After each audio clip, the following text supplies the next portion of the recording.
You're listening to Popstar Conversations, taking you inside with your favorite musical artists.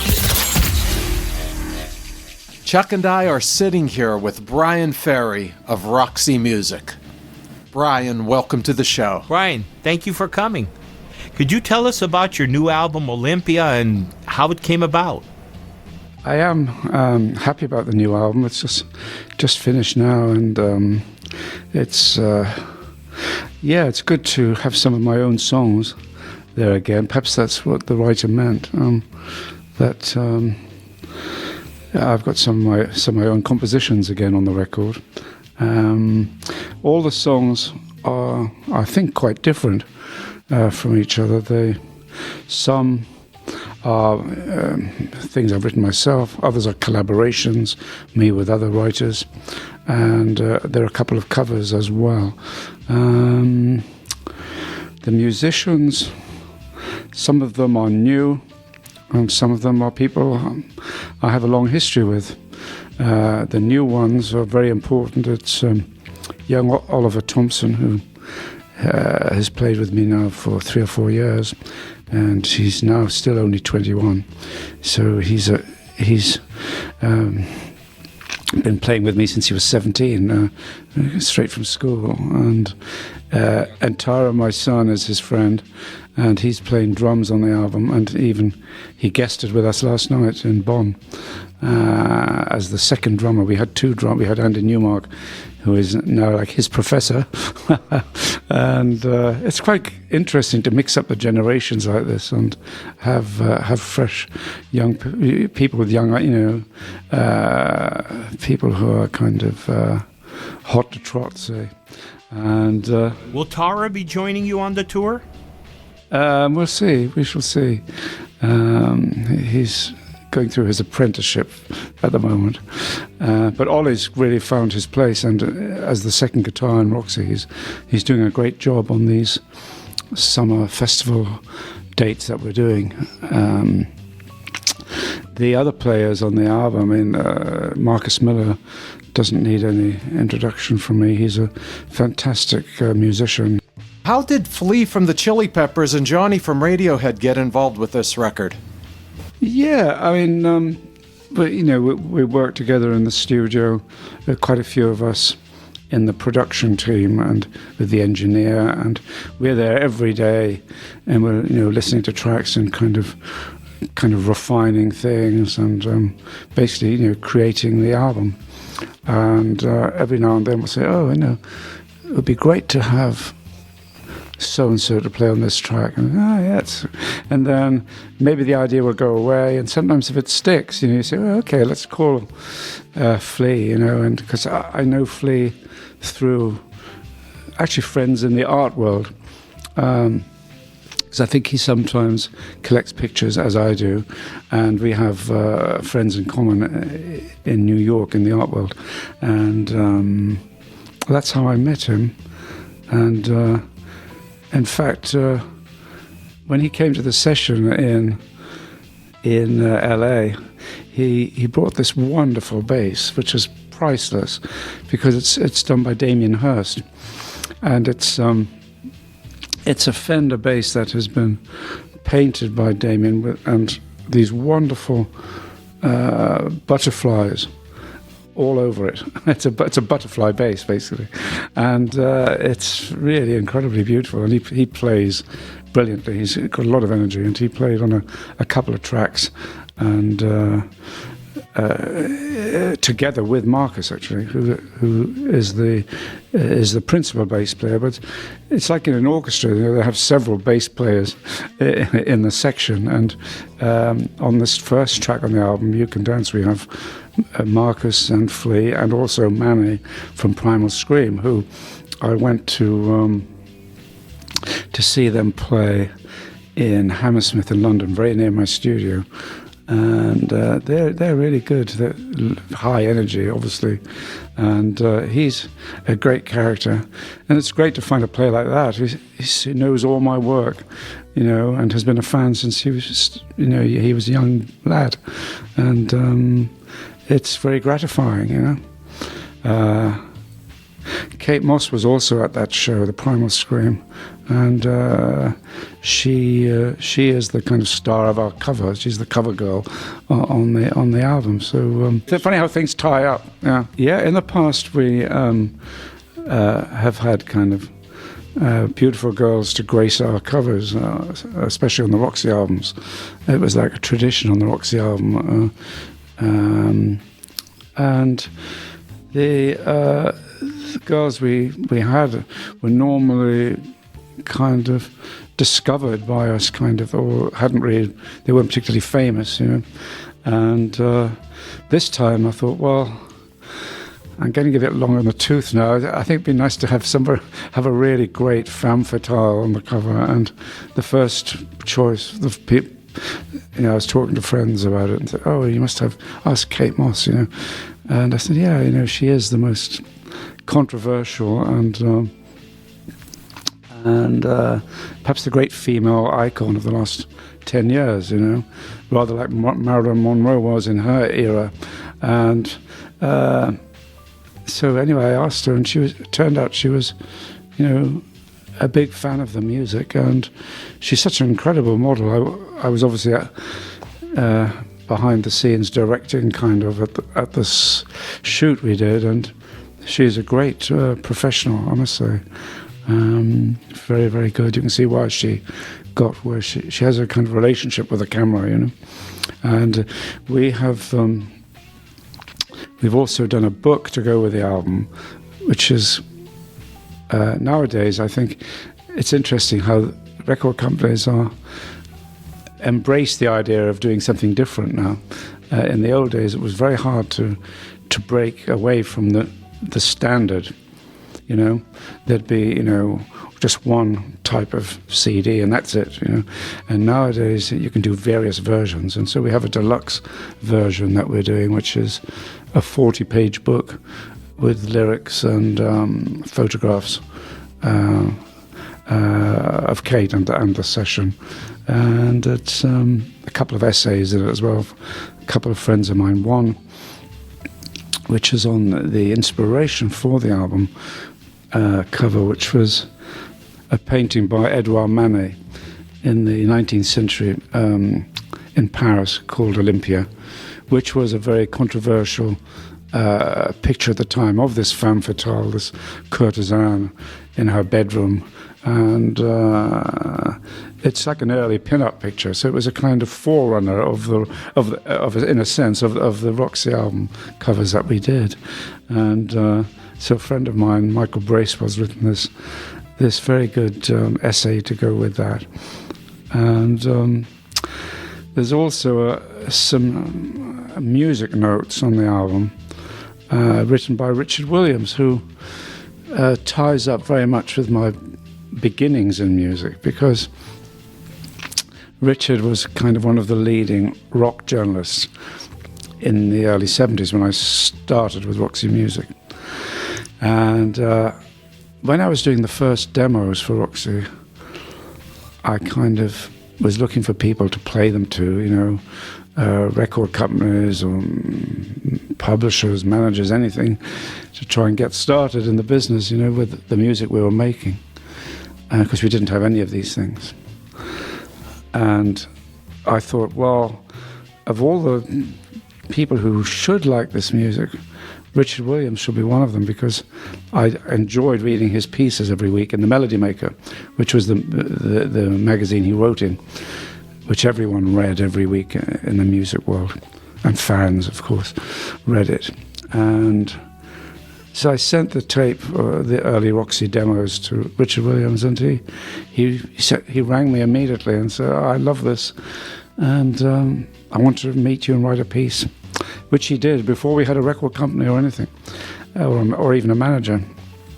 And so this time I thought, well, I'll ask Richard if he would write something about this album, and he has. So it's a nice tie-in with the past.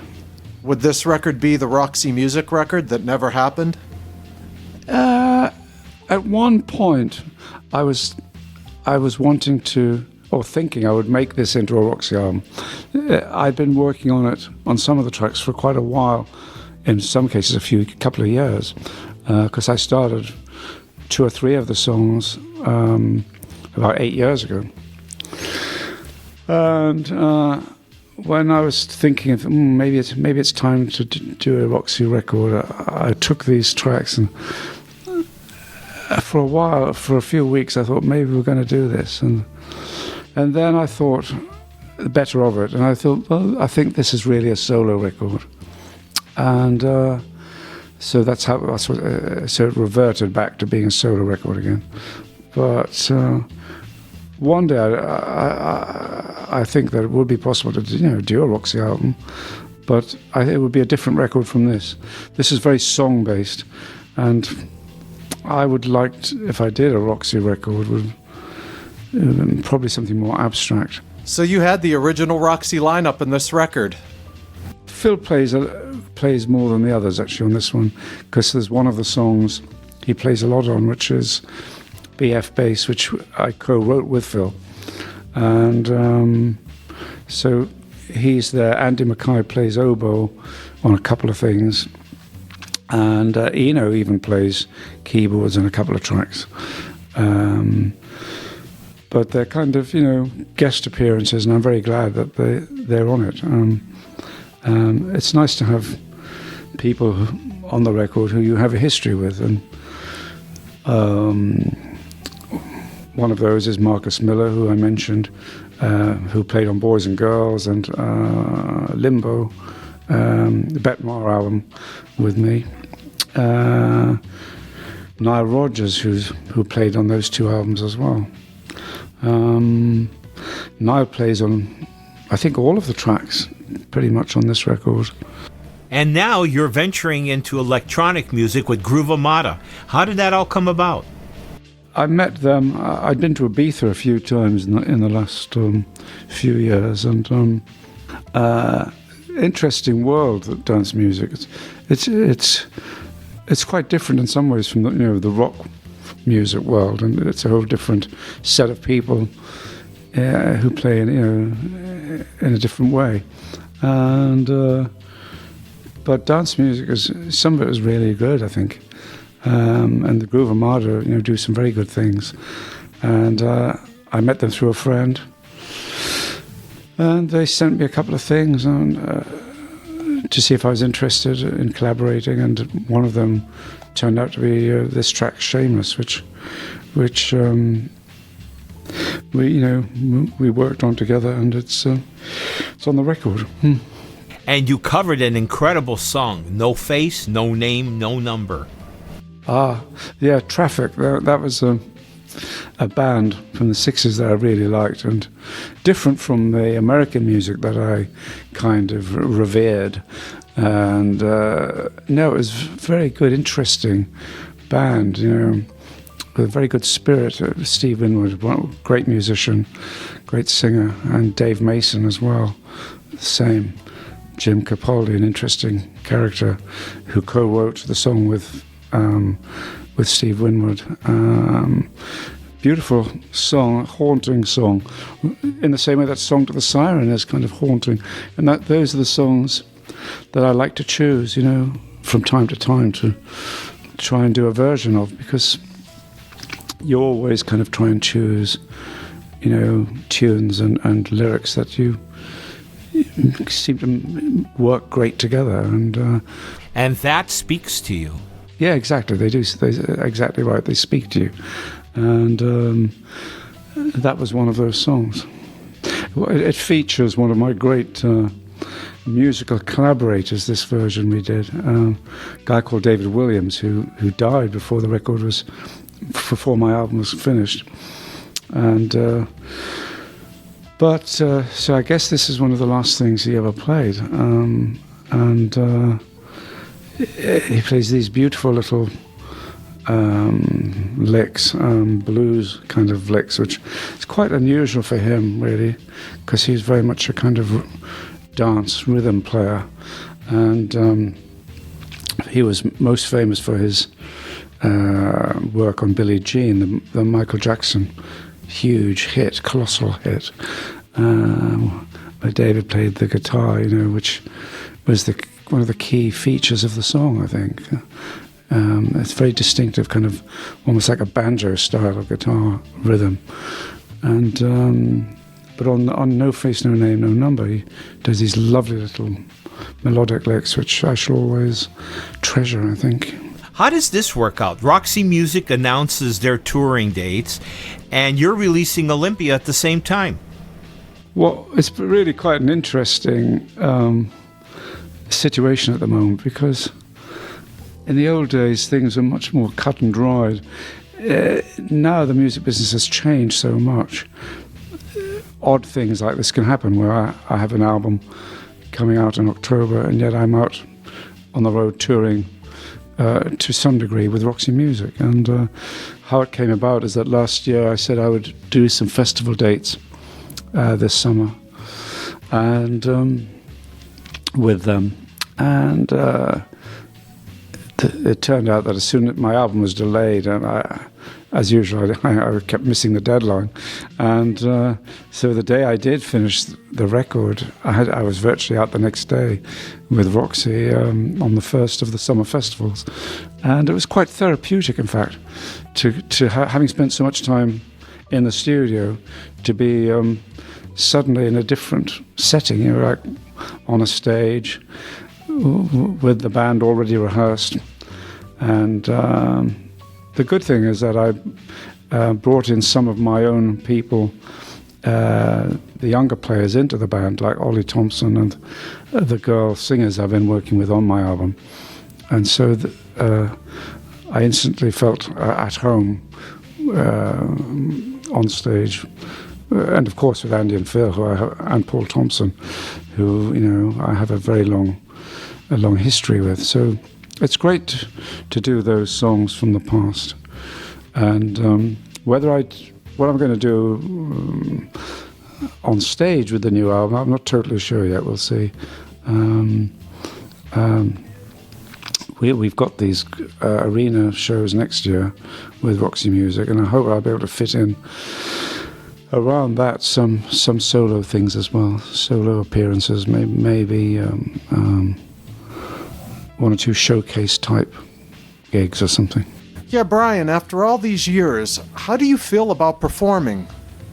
When I was on stage last night, I mean, thank God, I didn't feel any different when I was in my mid-30s. It's really strange that how I think we're sometimes programmed to think about age in a certain way, you know, and I've always been a bit of a rebel at heart, so I like to kick against the grain, really. Perhaps it's because I'm surrounded by young people a lot, you know, in my work. I like working with younger musicians. Even though I like working with mature musicians also, I like to mix it all up, you see. And it's good to have a mixture of generations working with you, I think. One of my oldest friends was just recently retired from being a professor at Oxford University, and he's one of the youngest people I know. You know, even though he's about 70 years old or something. So I guess in theory he should think in a different way, but I guess the fact that he's been surrounded by bright young minds all his life has kept him also kind of on his toes, you know, and I like to think I've got some of that as well. And are your other children, are they following you into the music business? Yeah, they're a creative bunch, really, and consequently a bit of a handful. But Isaac, who is my second son, has been a great figure behind the scenes on my new project, on the Olympia album. He's very much there, helping to organize the whole thing. And he was the prime architect of the visuals and the Roxy show that we've been doing. So he's been very good putting all that together. He's a very good video artist, among other things. He's a great all-rounder, which I'm very pleased to see. although I actually love specialization as well. That seems to be his particular talent, is pulling in lots of different things. So yeah, it's interesting to have telling it like a family business. Yeah. Bryan, good luck on both of your tours, and thank you very much for coming on the show. Thank you very much. Thank you again for listening to Popstar Conversations. Be sure to click the subscribe button below and hit the red bell so that you'll be notified of our next exclusive interview. Thank you for listening to Popstar Conversations. Please join us again for another conversation with your favorite musical artist.